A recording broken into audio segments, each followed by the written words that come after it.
Hello, good morning. Time check, it's 1:43, 1:44 sa kadlawon. Lunch break na ako. Alright, so nara ko ron kay ganahan kong mo share sa ako ang birth story. Well, naguna-una ra ko, it's a fun trip down memory lane mong good. Yeah.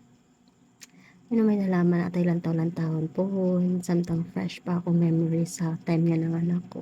Pasensya hira jud ko niyo guys kay karon na jud ko naka-time og kuan video kabahin ani, pero don't mind my haggard face kay inanay man jud ko mag-duty ko.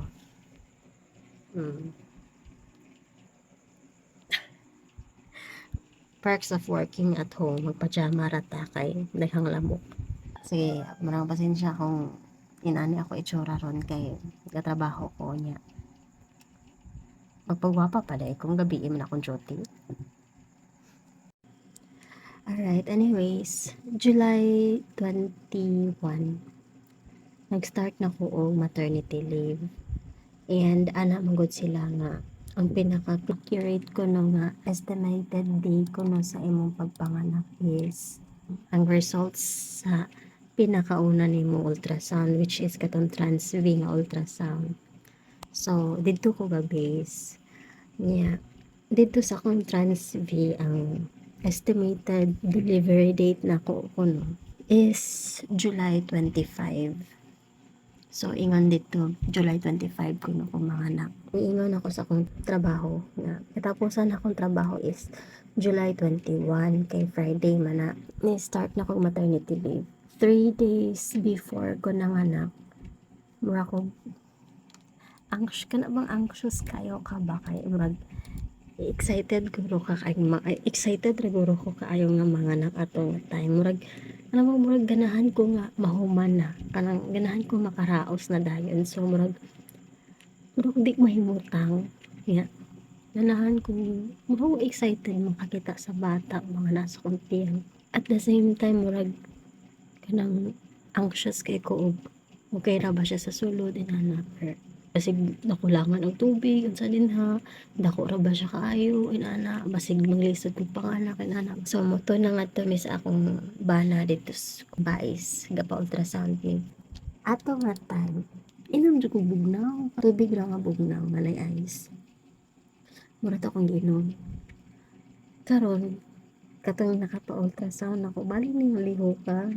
kasi patid-patid ning bata naglisod jud ang doktor nga tikuan sa ultrasound kay bali jud niyang lihok ka kay lagi nag-inom kog ng tubig ang ambot mo nang inom kog ng tubig ato nga time nakabalo mo ko nga mulihok ang bata basta kay mo inom kog ng tubig pero kuan all throughout sa akong pregnancy sige jud kog inom og bugnaw tubig as in kanang bugnaw jud ang tubig nga naay ice jud murag tiltilaw na ko nang tinulo sa ice mo na kaya mo gumutuwa ng ilang isulti nga dili mag-inom og bugnaw kay mudako ng bata. No, that's not true.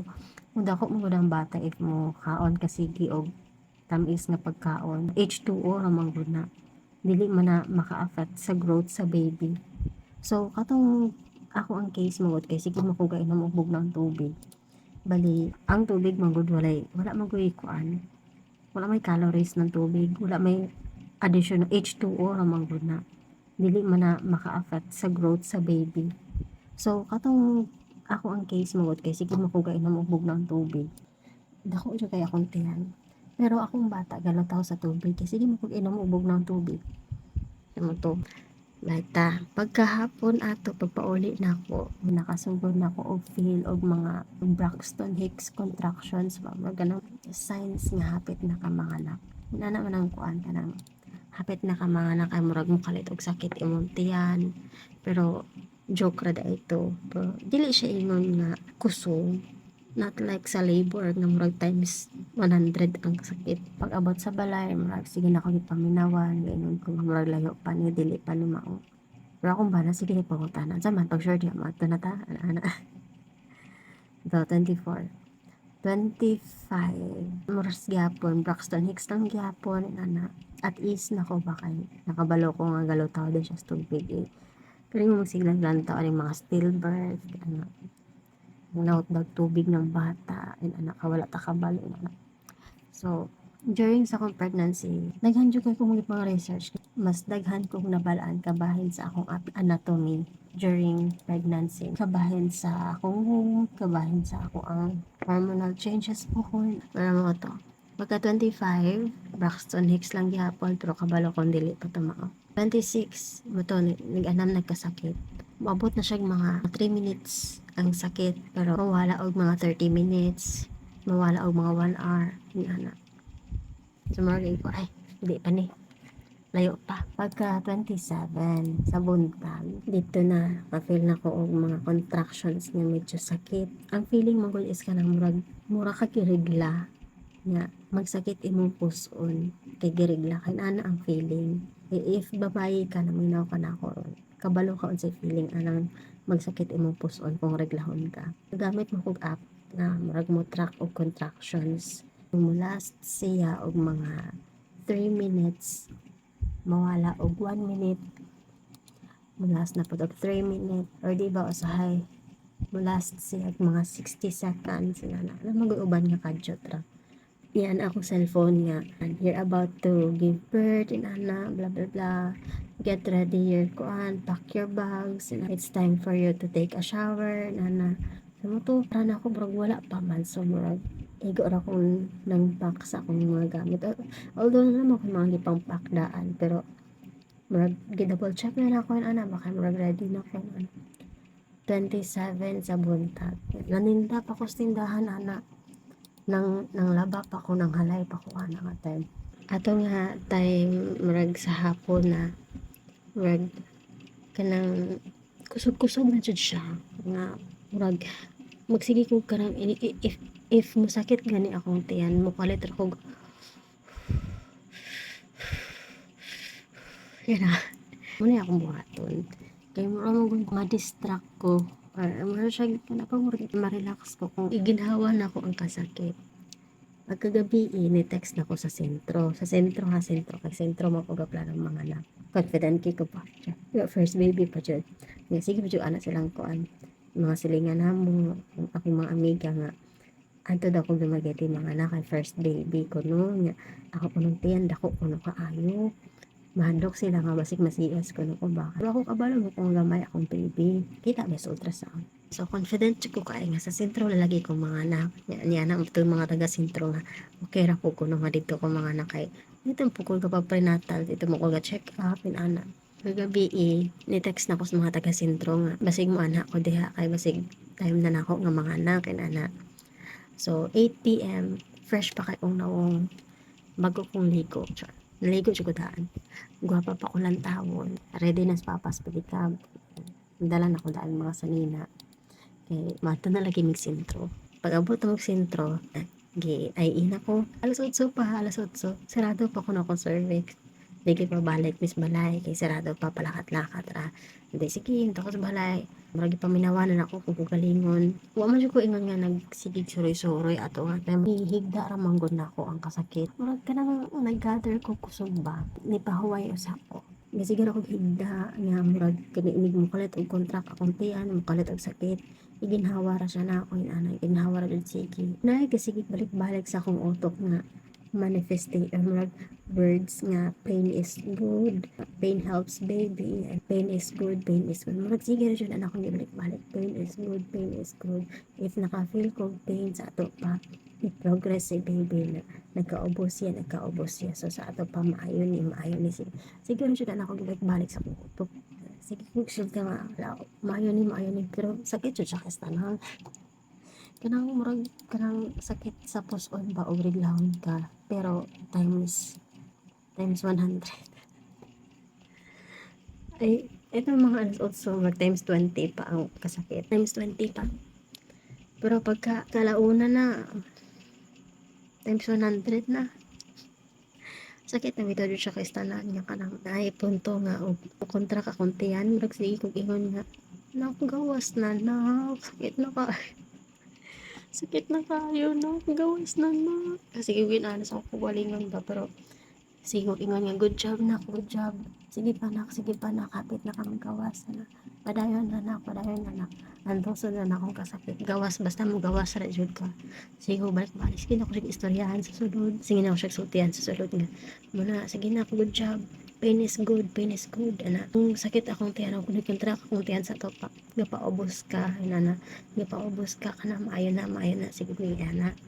Pero sakit jud siya ka sakit jud siya kaysa nagbitaw mga alas 2 na sa kadlawon nang murag di na jud ako kaya di to nanawag na ko sentro ko nga pero na kung mamatay ma'am anhan guro ko kay sakit na mo kay tanan then sila sige ma'am dali ma'am kay ay ka na mo kusog to pag IM nila na ako 4 cm na ko no 4 cm sige okay kanang to ako sentro nga gi-interview ko kanang murag giagi na ko katawa-katawa if muwala ang kasakit sa akong contractions pero mubalik siya kasakit sige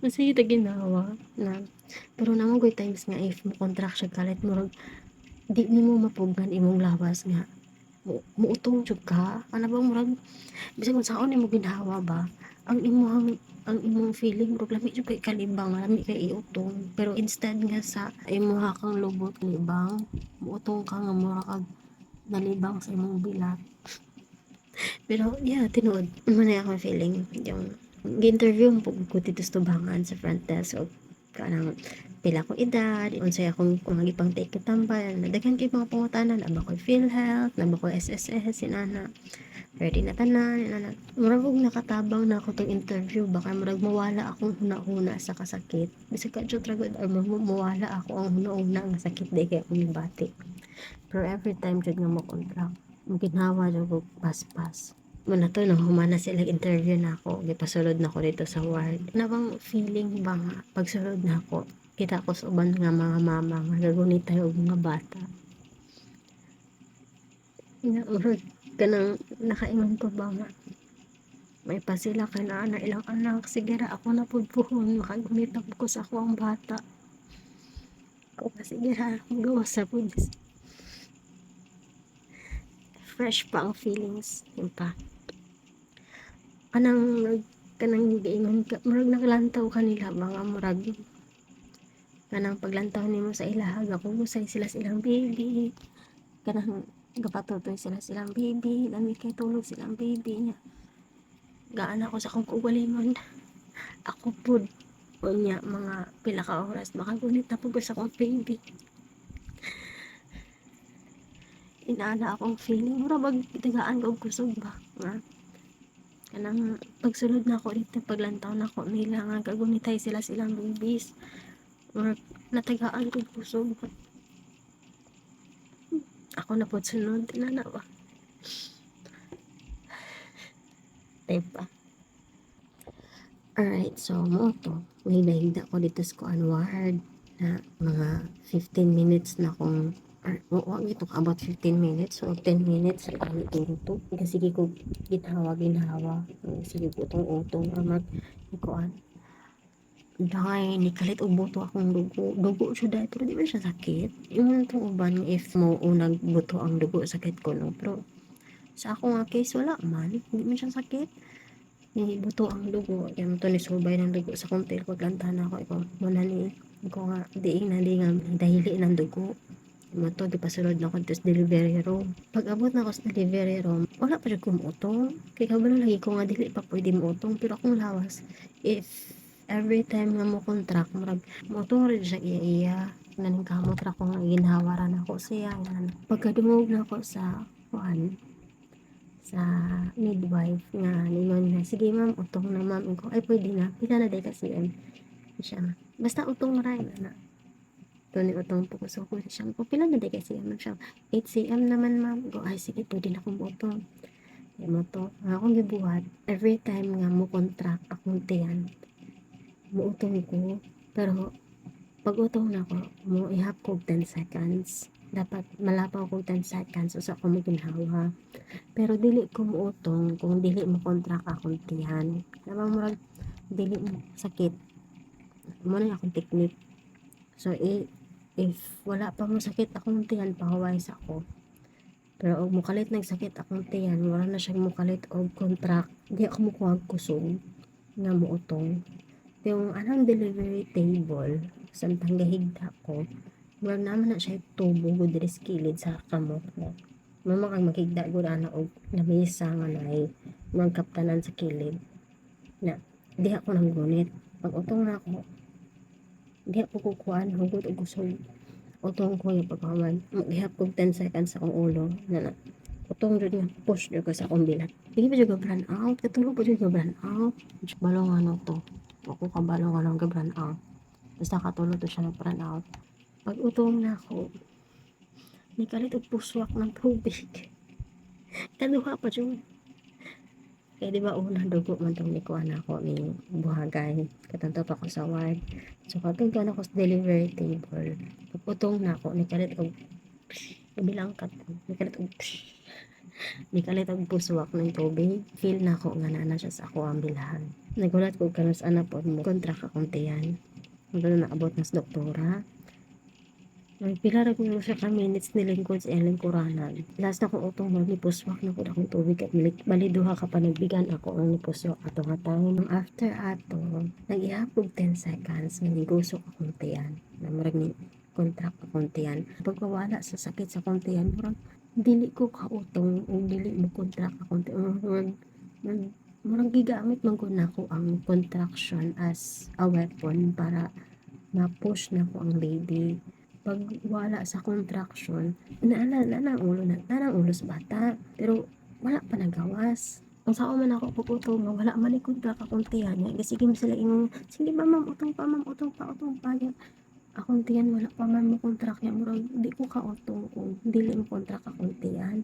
So, ang ilang gibuhat, katong usang midwife, iyahang gidagugan akong tiyan o iyahang giduot ang bata pagawas. While si doktora, iyahang gibira ang ulo sa bata. So, bali, atong nga tayo murag wala na ko ni utong sila na yung nagpagawa sa bata. Kaya wala man kontra ka kung tiyan. Saan man ako pag-utong.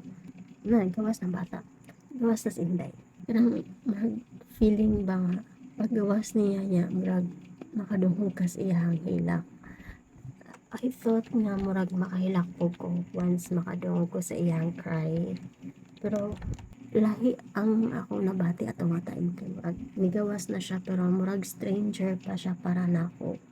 Nga murag ko gasiingon nga alam mo ni akong anak makaikap na ko sa akong anak po. Patuloy lang gipatong sa Inday sa akong tiyan. Dito na murag ni kuantanan nga tinuod na ni nana siya sa akong tiyan na nakahikap na ko niya nana. Murag jud tinuod na jud ni ito. Tayo lang giugasan sa Inday na ilahang gihatag sa ako ang bana. While ako dito sa delivery room, gitahi pa nila ako ang kuan kay episiotomy magugugod. Episiotomy ka na murag disdisan nila ako ang bangag. So mato ilang gitahi og balik. After ato, gibalin ako dito sa ward. Happy na ko pa nakagunit ako sa kong bata. Excited na ako paistanan. Lorto, ang akong birth story. Silang papa o silang isa gawas ako manghodos gawas. Wala akong bahana o akong anak na sa sulo din anak. Yeah. Tipok labi isigir ako ga breastfeed. Ay mo kadlawon ng guto. Bali, niato ko og sentro mga alas 2 sa kadlawon. Alas 4:03 sa buntag. Ni gawas si Intay. Kachutra ka istanan. Nagtuugan kung maabot siya mga mas kaadlaw or pila ka oras pa. Pero kung mag-expect na 2 ka oras sa di ay pero ang labor part may pinakasakit. Nag-start kong mag-labor. Kanang tinuod nga sakit na jud is mga around 11 p.m. Ano ni 12. Na ni-start niya kanang magsakit na jud nga murag mamatay sa sakit. Oto siya. Pero ako mag-expect niya na ito na kadali para na ako mga anak. Nag-expect ko nga pila pa ko ka oras. Noon kamay man akong bata. Hindi man siya inyad ako jud. So, dali rapod kaayo na ako ang pagpanganak. Kaya, kana mo siyang pagkaabuntag. Sige kagalantaw niya mga. Ipagawas mong gud niya, wag mo siya yung picture niya nga naliwat na ako. Bilat ramay ako. Naliwat mo siya tanan sa akong bana. Pero anyways, muna siya ako ang birth story. Hapit na oras, mawalik na po ko sa akong trabaho. Kaya lunch break man ako ron. Wala mo kayo mabuhat, yung buo katalogon. So, That's all for today. It's a fun trip down memory lane. May gani kay samtang kahinumdum pa ko naka-video ko kabayan ano isugpukon. Nak if maglantaw ka, paitartan daw. Okay. Okay, mga to guys. Bye-bye.